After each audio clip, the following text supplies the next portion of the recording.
Hello, welcome back to the Thoughts from the Bench podcast. This is episode 11, and I am joined by one co-host today with Shane Hardy. Shane, welcome back to the podcast. You haven't been on since we had our hiatus, so welcome back. Good to be back. Perfect. All right, we're going to do a little housekeeping here. We're going to start by giving our Twitter handle. It is at ShyBenchThought. And you can find us on Facebook at Thoughts from the Bench. You can give us a like there. Also, with this podcast, it's kind of a big news thing here. And we are now on iTunes and Stitcher. Now you can download both of those apps, search, and find us. Give us a rating and a review on iTunes, and that would be greatly appreciated as we will move up the rankings of popularity of podcasts. Pretty big news getting on iTunes and Stitcher, trying to broaden these horizons and make this easier to bring to you, the fans listening. This is going to be a short podcast tonight, as it's just us two. We're going to talk about the NFL draft that just happened, and the Bears selected number 14. And Shane, tell us a little bit about the cornerback out of Virginia Tech. The Bears took Kyle Fuller. Well, it looks like he has quite a bit of Charles Tillman-like comparison. He's pretty quick from what I say. I think he ran a 4.4 40. He's 6 foot tall and he has really good hands, and I think that he will be someone to look out for in the near future in the Bears defense. Definitely think he will be a third cornerback behind Charles Tillman and Tim Jennings, which is nice as it adds a little bit of depth. And also Mel Kiper Jr., while talking about Fuller, he said he can come down and play in a nickel situation and play off like a tight end. So that would be nice in the NFC North. Have somebody that comes in on a nickel package that isn't Isaiah Fry. Yeah, I think it's going to be pretty good, like you said. It's going to be interesting to see how the defense shapes up. One of the guys the Bears wanted to get, and that is Alabama safety HaHa Clinton-Dix. He went to the Packers, which vastly improves their defense going forward. Yeah, I mean, I heard some Packers fans were kind of hoping to get Johnny Manziel, and as a Bears fan, I was really wishing that was actually going to happen, but that's where the Bears are going to be kind of weak as of right now with Chris Conte back there, and I'm not a big fan whatsoever. But hopefully with the line, we'll stop the run a little bit, and they can focus more on the pass, and now we got a little bit of quarterback help if someone gets hurt, and maybe it'll take a little pressure off the safeties like Chris Conte and them. And the new safeties brought in Ryan Mundy from Buffalo and M.D. Jennings from Green Bay will certainly help the depth of the safety position. But it's definitely something that will be addressed throughout the draft. Now, the Packer fan that Shane's referring to was Austin, our co-host Austin. He said he wanted Johnny Manziel, which would have been great, as he would have sat 5 to 7 years behind Rodgers, and they would have just wasted a first-round pick on him. Manziel went to Cleveland, which is a good fit for him. I think he'll shine there. He'll probably get the starting job. Yeah, I don't see anybody on their roster competing for the first starting job. They're going to hope they can build a team around him. And, I mean, the question is, what kind of Johnny Manziel are you going to get? There's just, some people think he's going to be, great, and some people think he's just not going to be great. It's just, I don't know, you just have to wait and see, I guess. I kind of hope he does good, though, just because, people always doubt. I like Tim Tebow. He's kind of Tim Tebow-like, and I don't know, I kind of like it. I guess a little switch up from the, standard pocket passer. I agree. I really like Johnny Manziel, and he's going to be a great asset to Cleveland. Going to be interesting to see how Josh Gordon's fantasy value deteriorates or improves with this Manziel drafting. It's going to be very interesting to see. Now, the Lions, as we're going to go through the NFC North here, the Lions selected a tight end out of North Carolina, Eric Ebron. He's 6'4", 250. Was going to probably go in the first round, and the Lions reached and grabbed him with the 10th pick. Do you like this pick by the Lions with everybody that was on the board left? Well, it definitely makes their offense less stronger, but doesn't address their defensive problems. They have a pretty good defensive line, at least statistic-wise, but name-wise. Fairley and Dominican Sue. Their defensive line looks pretty good, but they're just secondary beat, and it doesn't address their secondary. I thought they were going to go with a cornerback or a safety or even maybe a linebacker of some sort, but like I said, it does make the Lions offense more deadly with, Calvin Johnson, the tight end they just picked up, and they still got Reggie Bush back there, so they're going to be, tough to defend out defensively or offensively. Yep. And as we track through the NFC North here, the Vikings had 2 selections, actually. With the 9th overall pick, which was their actual selection, they selected Anthony Barr, an outside linebacker out of UCLA. He's going to improve their defense a little bit. And they also, kind of breaking news as the draft ended, they also traded up to draft Teddy Bridgewater, which will be interesting to see how he competes for the starting job with Christian Ponder. Now, somebody that the Vikings passed up in round 1 with the 9th overall pick, I thought they were going to draft Johnny Manziel. And as a Bears fan, I was very, very happy when they passed on him.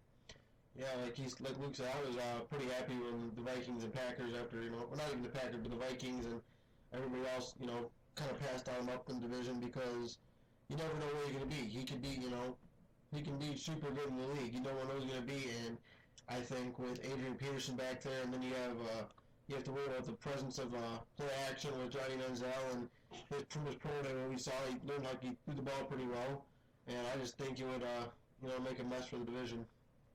Yeah, it would not have been good, especially if the Bears track record with dual threat quarterbacks.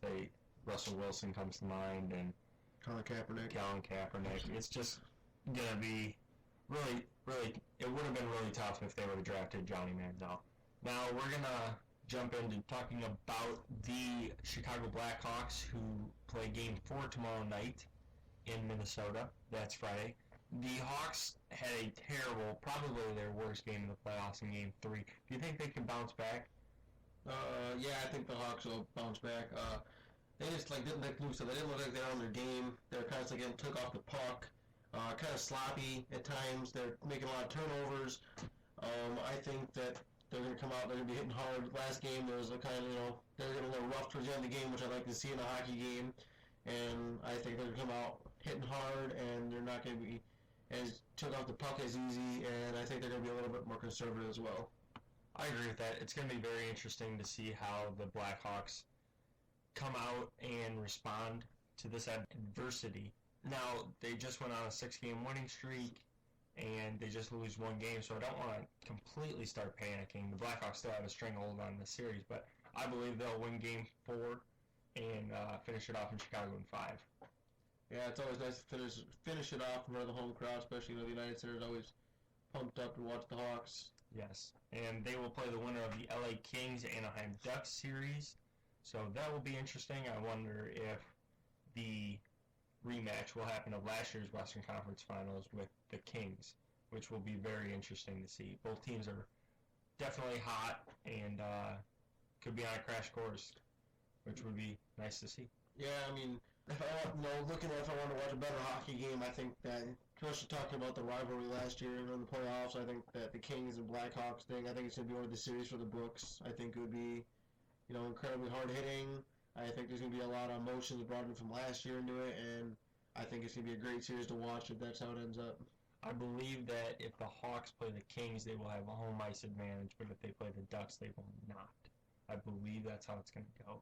With the Blackhawks playing tomorrow night, we will talk about a series that just got over tonight, and that is the Cubs-White Sox Crosstown Classic series, where the White Sox took 3 out of 4 games. Yeah, I mean, a lot of people were, saying it doesn't matter, this doesn't matter, but, the Chicago fans, Crosstown Classic's always something big, it's bragging rights, and the Sox were holding the bragging rights this year. I thought they were going to bring home the sweep. I'm a pretty big White Sox fan myself. I don't really hate the Cubs, but more of a White Sox guy. And saw a lot of good things, but I also saw some bad things. Yes, and both teams are not in any contention to contend, obviously, as they're both not very well equipped for a playoff run. The Cubs will definitely be sellers, probably over 100 losses again.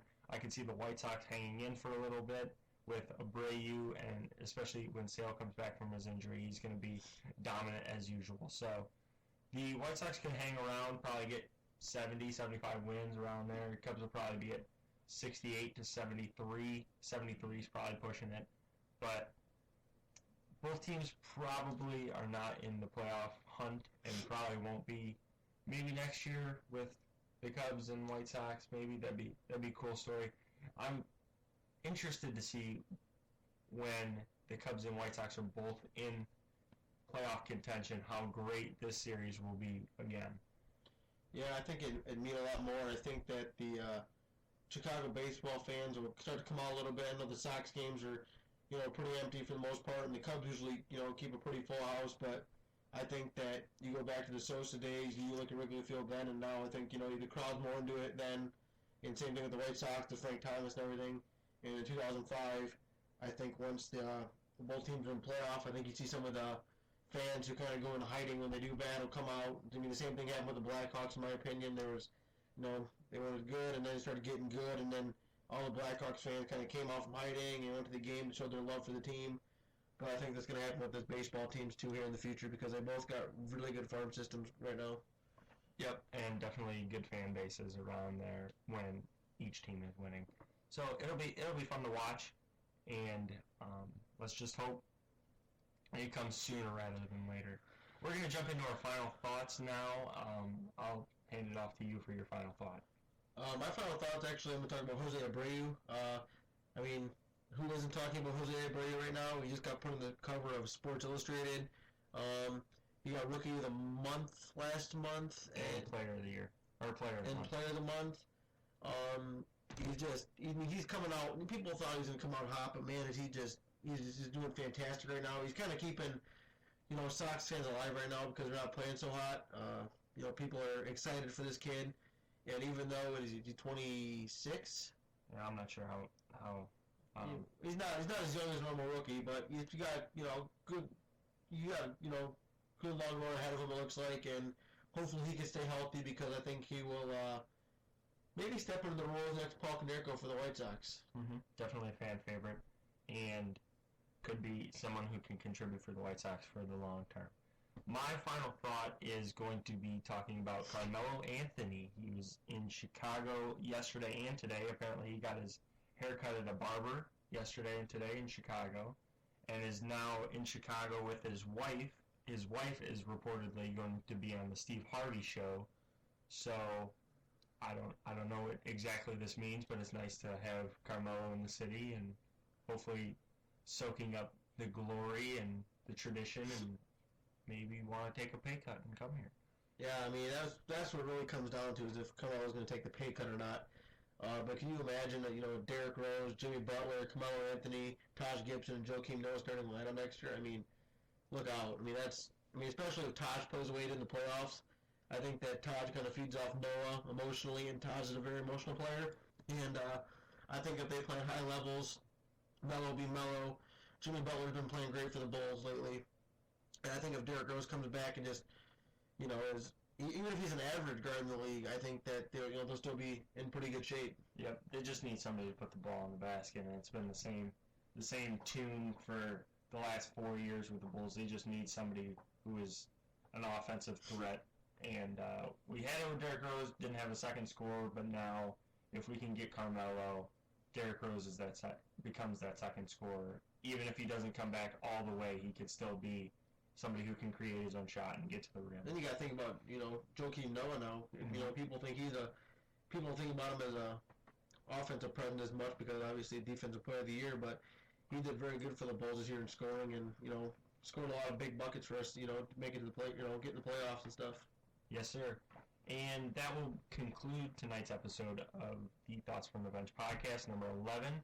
Just a quick, short 16-minute podcast, and we will come to you free of charge every week via iTunes and Stitcher, both of those are apps. You can find us on Twitter at ShyBenchThought. Find us on Facebook, give us a like, share our post. We're going to try to get up more article posts as the summer progresses. I know with finals just done for me and coming up for Shane and Ben and all those guys, so they're just coming up, but as the summer progresses, we're going to have more content on the site. Make sure you find our site and check out the content that's already on there. And Shane's got one more thing. I was just going to say, feedback's awesome. I mean, I know we don't have a huge fan base right now, and we kind of do this for more fun than we kind of do for the big fan base, but it's nice to know that people are out there listening. So, thoughts, questions, opinions, we love to hear them. We might be even taking phone calls from, fans if they want to be on. We'll let them know when we're recording, let them call in, Skype in, But like I said, just let us know what you guys like, dislike. It's just, it means a lot to us, the people out there listening. And, I hope you guys keep listening. Maybe share it to your friends or something, because, it's fun for us, and it's even funner when you have, no people are listening. Yep, just tell one person. Everybody tells a person. I mean, we got 91 followers on Twitter, so everybody tells a person that it's over 180 people that know. So yeah, we have one loyal fan at least. Kern Buck likes all of our posts, so we appreciate that, and we love the feedback and the questions. Kind of a spontaneous episode tonight. We just wanted to talk about the NFL draft. But next week we will be back with a big episode, hopefully a big co-hosting section. Everybody will probably be home from Twitter next. Home from Twitter? Home from Twitter. I mean, home from school. Next. They'll be on Twitter. They'll be on Twitter for sure. But everybody will be home Wednesday, so maybe we can have kind of a full panel of guests, all 7 or 8 of us. So that'll be kind of cool to hear everybody's opinion. And yeah, those make for the best conversation. You got people, disagreeing and agreeing, so there won't be just one side of the spectrum. You'll definitely have, both sides, especially with Ben coming home because he likes to argue with everybody. Oh, yeah. Yep. All right, well, we're going to wrap this up, but be sure to rate and review us on iTunes, download our podcast on iTunes and Stitcher, follow us on Twitter at ShyBenchThought, like us on Facebook, and share our content, and make sure you like and give us feedback on all of our stuff. We really appreciate it. And we'll see you guys next week. Peace out.